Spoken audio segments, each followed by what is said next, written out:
Привет! Сегодня у нас на обзоре не очень умные часы, но зато с возможностью ответа на звонок, автономностью до 14 дней, ну и крутым внешним видом – Huawei Watch GT2.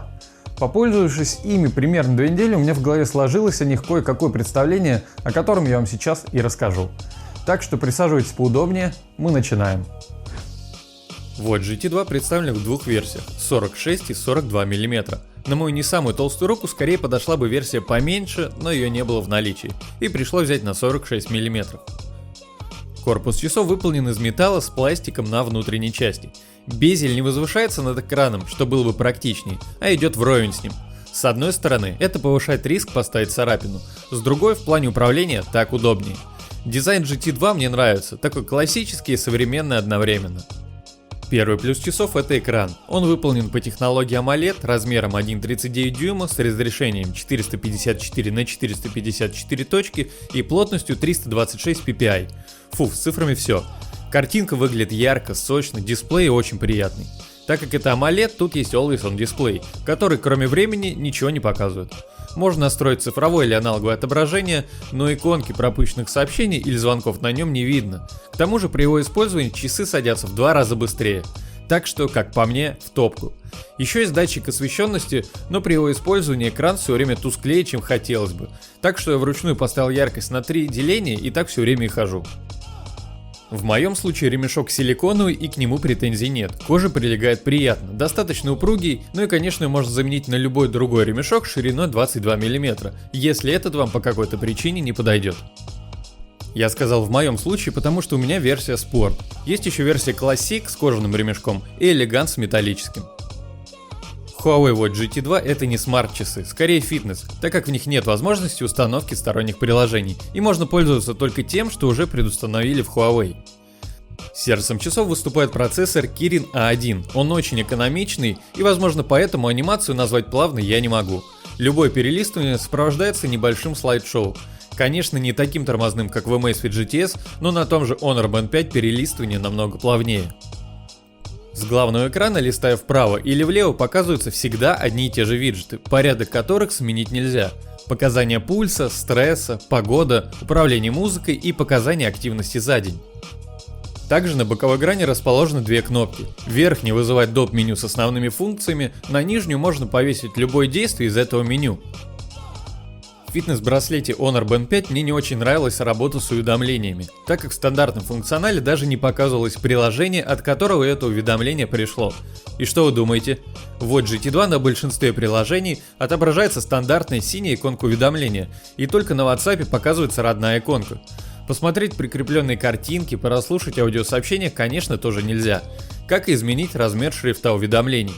Но вот его в принципе как раз менять не хочется, он достаточно крупный.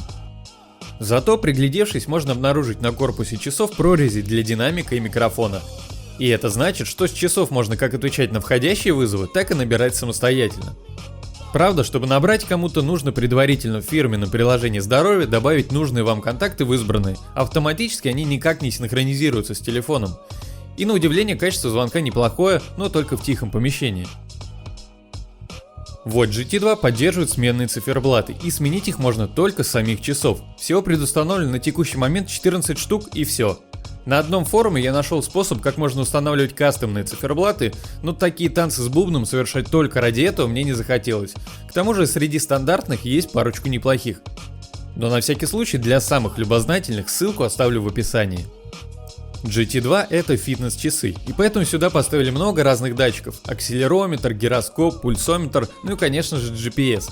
Точность у него сравнима с точностью GPS у Galaxy S10, и там бывают ошибки и какие-то виражи, которых по факту не было, а иногда даже GT2 отслеживает и точнее. В общем, неплохо и точнее, к примеру, чем у тех же Amazfit GTS. Всего предустановлено 14 видов тренировки и 1 свободная. Из плюсов, во время тренировки можно управлять музыкой на телефоне, свайпнув вправо. За это однозначно лайк, потому что, к примеру, в Amazfit GTS, GTR этой функции нет.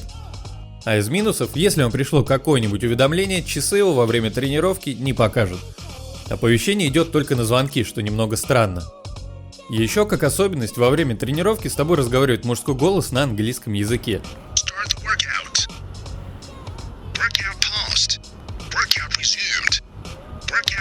lost.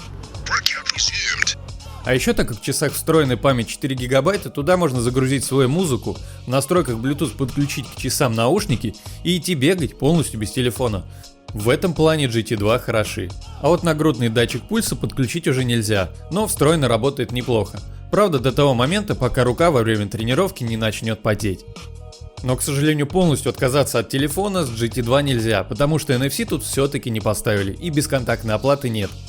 Вот завезли бы NFC, и можно было бы просить даже отсутствие сторонних приложений. Как и в случае с Honor Band 5, часы умеют отслеживать фазы сна с помощью фирменной технологии Huawei True Sleep, где при анализе сна учитывается еще и качество дыхания.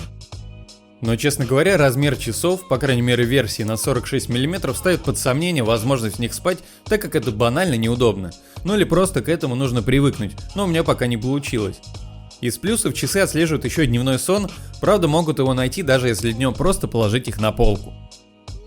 Кстати, на канале сейчас каждые 2 недели проводим розыгрыш фитнес-браслета Mi Band 4. Условия как всегда простые: лайк, подписка и комментарий по теме видео.